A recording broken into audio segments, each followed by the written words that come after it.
नेपाल में जारी हिंसा का दौर थमने का नाम नहीं ले रहा है और आज लगातार दूसरे दिन उग्र प्रदर्शन हो रहा है। खूब हिंसा हो रही है, आगजनी वहां पर हुई और प्रदर्शनकारियों ने कई मंत्रियों को टारगेट बनाया है। कई घर वहां पर जो है जला दिए गए। राष्ट्रपति की निजी आवास में घुसकर प्रदर्शनकारियों ने आगजनी कर दी, तोड़फोड़ कर दी। नेपाल में कई मंत्रियों के घरों को उपद्रवियों ने फूंक दिया, जला दिया। कुछ सांसदों की संपत्ति को भी बड़ा नुकसान पहुंचा है। पूर्व प्रधानमंत्री देउबा को भी भीड़ ने टारगेट किया है और ताजा जानकारी के मुताबिक प्रदर्शनकारियों ने संसद पर भी कब्जा कर लिया। और अब ये बड़ी जानकारी आपको दे दें कि केपी शर्मा ओली इस्तीफा दे चुके हैं, यानी कि नेपाल में बीते 17 सालों में 15 बार सरकारें बदली हैं। 15 बार ये हुए। राजनीतिक अस्थिरता नेपाल में दिखाई दी है और नेपाल में प्रदर्शनकारियों ने किस कदर जो बहुत ही महत्वपूर्ण केंद्र हुआ करते थे वो आप ये देख सकते हैं, कुछ ऐसा हुआ है। बीरगंज से हमारे संवाददाता रोहित इस खबर पर हमारे साथ जुड़ गए हैं। रोहित, पिछले 17 सालों में 15 बार सरकारें गिरी हैं, लेकिन अब क्या शांत हुआ है गुस्सा जब इस्तीफा दे दिया केपी शर्मा ओली ने या नहीं?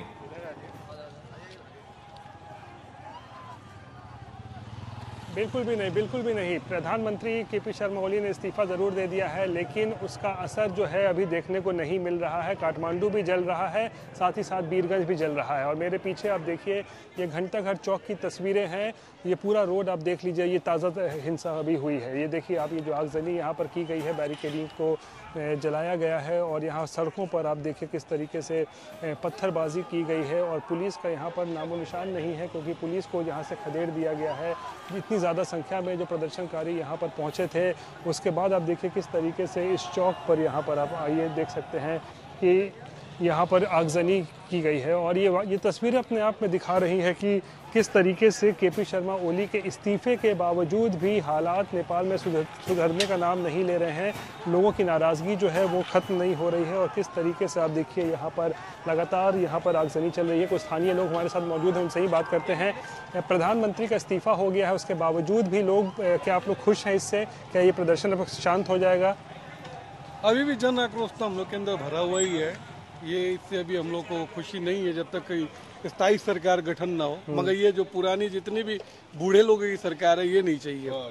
इन लोगों की सोच बूढ़ी हो गई है। सोच बूढ़ी हो गई इन लोगों की। हाँ, तो उसका आप लोग क्या लगता है, कौन विकल्प हो सकता है जो सरकार, स्थायी सरकार दे? ठीक, अभी इसका कहना मुश्किल है, क्योंकि अभी हम लोग को भी अंतिम सरकार अब क्या गठन होता है, क्या यहाँ की बात होती है। लेकिन ये क्या जो हिंसक प्रदर्शन हो रहा था वो अब थमेगा क्या इस्तीफे के बाद? वो क्या आप लोग, मतलब बहुत लोग चाह रहे थे कि इस्तीफा होना चाहिए। कार्रवाई नहीं होगा, ये सरकार को तब तक नहीं रुकेगा। ये क्या चीज? ये सरकार जो नरसंहार किया है यहाँ के युवाओं पर, उसको जब तक उसका कार्रवाई नहीं होगा, उस पर सरकार पर फांसी नहीं होगा, तब तक ये नहीं रुकेगा। कौन चाहिए? मतलब आप लोग की नाराजगी सिर्फ इस्तीफे से नहीं पूरी होने वाली? नहीं, ये भ्रष्टाचार लिप्त सरकार, ये अपना भ्रष्टाचार छिपाने के लिए गोलीबारी किया है। इस्तीफा तो दे दिया, उसको नहीं मानेंगे, उसको गोली लगा, गोली चाहिए के लिए किया है, उनको भी फांसी चाहिए। मतलब आप लोग फांसी की मांग कर रहे हैं प्रधानमंत्री ओली की? इस्तीफा से आप लोग नहीं मानेंगे? इस्तीफा से नहीं होगा, उस पर कार्रवाई होना पड़ेगा सरकार पर। इधर आइए, आप क्या कह रहे हैं? राजा सहित को हिंदू राष्ट्र चाहिए, हम लोगों को गणतंत्र नहीं चाहिए। सब नेता लोग अपना स्वार्थ पूरा कर रहा है। तो देखिए किस तरीके से यहाँ राजतंत्र की यहाँ पर मांग उठ रही है। लोग कह रहे हैं कि भाई प्रधानमंत्री के इस्तीफे से कुछ नहीं होने वाला है, अपनी जान बचाने के लिए उन्होंने इस्तीफा दिया है। कल जिस तरीके से रोहित, हम आपके पास लौटते हैं, बड़ी संख्या में आपके पास लोग भी हैं, लेकिन हम कुछ तस्वीरें दर्शकों को दिखा रहे हैं कैसे हंगामा हिंसा हुई है, कैसे तोड़फोड़ हुई है और प्रमुख जगहों पर तोड़फोड़ हुई है। चाहे आप गृह मंत्री का घर ले लीजिए, निजी आवास पीएम का ले लीजिए, संसद भवन ले लीजिए, राष्ट्रपति का निजी आवास ले लीजिए, नेपाली कांग्रेस का पार्टी कार्यालय हो, वहां की अटॉर्नी जनरल ऑफिस हो, सुप्रीम कोर्ट हो, हर जगह पर तोड़फोड़ की गई है। हम कुछ इस तरह की तस्वीरें आपको दिखा रहे हैं। ये वो जगह होती जो हाईली सेंसिटिव जगह, यहाँ बहुत संवेदनशील जगह हैं और बहुत ही हाई सिक्योरिटी जोन में ये तमाम इलाके थे और उन घरों को कुछ इस तरह से तोड़ दिया गया, उनको जला दिया गया है। और उसी की तस्वीरें आपको दिखा दें। आक्रोशित ये युवा हैं, आक्रोशित युवा, और उसके बाद आग लगाने के बाद जश्न मनाते हुए। हालांकि जब स्थिर सरकार मिल जाएगी उसके बाद आग लगाने वालों के ही टैक्स से पैसे से इस चीज को फिर से दोबारा बनाया जाएगा। लेकिन अभी वो इस बात से खुश है क्योंकि उनका ये मानना है, ये प्रदर्शनकारियों को लगता है कि जो गोलियां चलवाई गई, जो कल 20 लोगों की मौत हुई, वो मौत नहीं है, हत्या है। और केपी शर्मा ओली सरकार पर वो आरोप लगा रहे हैं। अब आप ये देखिए, एक एक करके तमाम इंपॉर्टेंट जगह थी नेपाल के केंद्र, जहां से नेपाल को रन किया जाता, नेपाल चलता था इन जगहों से, लेकिन अब उन जगहों पर देखिए सिर्फ धुआं निकल रहा है। उन जगहों पर टूटी हुई कुर्सियां, फटे हुए सोफे, जलती हुई दीवारें, जलती हुई लकड़ी और वहां पर चीखता हुआ, गूंजता हुआ लोगों का शोर, जिसमें वो विजयी भाव उनको नजर आ रहा है। जैसे ही पीएम केपी शर्मा ओली ने इस्तीफा दिया, और केपी शर्मा ओली की अगर बात करें तो उनके जब वो पीएम बने तब तक ऐसा लगता है कांटों भरा ताज पहना, क्योंकि हर बार कुछ इस तरह की स्थिति होती है कि या तो हटते हैं या हटाए जाते हैं या उस तरह की परिस्थितियां हो जाती हैं। ये 3 तस्वीरें आपके सामने हैं। केपी शर्मा ओली ने इस्तीफा दे दिया है।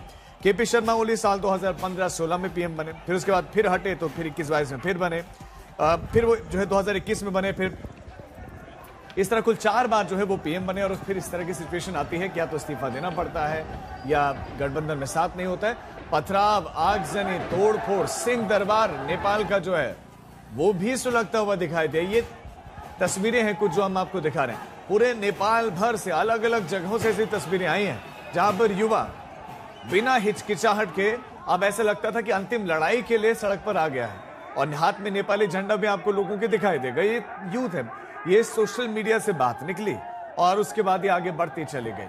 रोहित हमारे संवाददाता हमारे साथ जुड़े हुए हैं। रोहित, अब इस्तीफा हो गया है, अब आगे क्या? आगे क्या चाहती है वहां के लोग? जी देखिए, यही बड़ा सवाल है राजीव कि अब आगे क्या होगा। केपी शर्मा ओली ने तो अपना इस्तीफा दे दिया है, लेकिन अगली सरकार किसकी बनेगी, कौन प्रधानमंत्री होगा और किस दिशा में नेपाल को लेकर जाएगा, ये बड़ा सवाल बना हुआ है। क्योंकि पिछले अगर 2 दशकों में देखिए, जो भी सरकार बनती है उस पर हमेशा से भ्रष्टाचार के आरोप लगते हैं, जो ट्रांसपेरेंसी नहीं रहता है, शिक्षा व्यवस्था फेल होती है, रोजगार नहीं है यहाँ के लोगों के पास, उसको लेकर जो है नाराजगी यहाँ पर है। और कुछ स्थानीय लोग हैं, हमें बताइए कि इस्तीफा हो गया है, अब आगे क्या होगा, बताइए। आगे हम लोग को अब ये जो भी सरकार बने, सरकार हम लोग को नहीं चाहिए। क्या चाहिए? इस हिसाब से जो सरकार बन रहा है, इस हिसाब से सरकार नहीं चाहिए हमें। यहाँ का जो काठमांडू का बैलेंस है, या तो उसको बनाया जाए, या तो फिर जो राज शासन है वही चले। राजतंत्र की मांग आप लोग लगातार क्यों कर रहे हैं? बार बार लोगों से सुन रहे हैं। 100 चोर होने से अच्छा, 500 चोर होने से अच्छा एक डाकू हो जाए ना, वही बैठ जाए, वही कर ले। अच्छा, ये आप लोग बोले 500 चोर होने से अच्छा एक डाकू बैठ जाए, वो ज्यादा अच्छा है। वो अच्छा है। राजा से भी बदतर हालत हो गई है इन दिनों जो है स्थिति देश की। हम लोगों ने राजा को हटाया कि काफी हम लोग को अच्छा अनुभव मिलेगा, देश में जनता को खुशहाली मिलेगी, लेकिन एकदम देश को इन लोगों ने कंगाल कर दिया।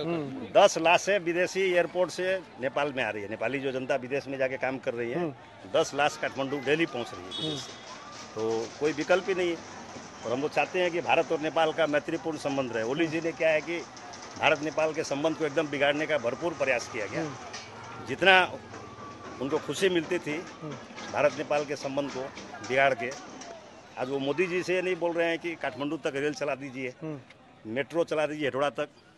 1 साल में हम लोग को मेट्रो मिल जाती है यहाँ पे, लेकिन ये खाली क्या है कि बिना गड़ा हुआ मुर्दा। तो प्रधानमंत्री मोदी की आप जिक्र करते हैं, भारत की भी कोई भूमिका देख रहे हैं शांति है बाहर? सारे जनता भारत को देख रहे हैं, और ओली यहाँ से भागे ना तो भारत में उसको जगह न मिले। अच्छा, ओली यहाँ से भागे तो भारत में जगह न मिले, उनको उसको शरण न मिले, शरण नहीं मिले।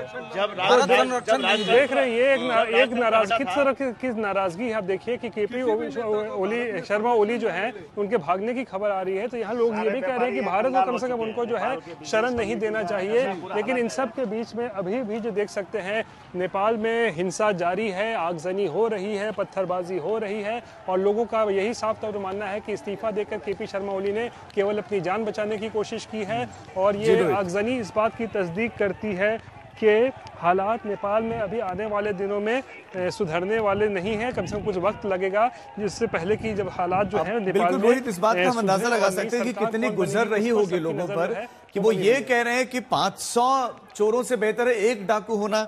ये अंदाजा इससे लगाया जा सकता है कि कितना गुजर रही इन लोगों पर, कितनी उम्मीदों के साथ उन्होंने डेमोक्रेसी का चयन किया, कितनी उम्मीदों के साथ उन्होंने सरकार का गठन किया, कितनी उम्मीदें रही होंगी, कितनी आशाएं रही होंगी, जो घोर निराशा में तब्दील हो गई। और उसके बाद युवाओं को इस तरह सड़क पर उतरना पड़ा, और उन्हीं जनप्रतिनिधियों को जिन्होंने उन्होंने खुद चुना था, उनके घरों को तोड़ दिया, उन्होंने उनके घरों को आग लगा दिया।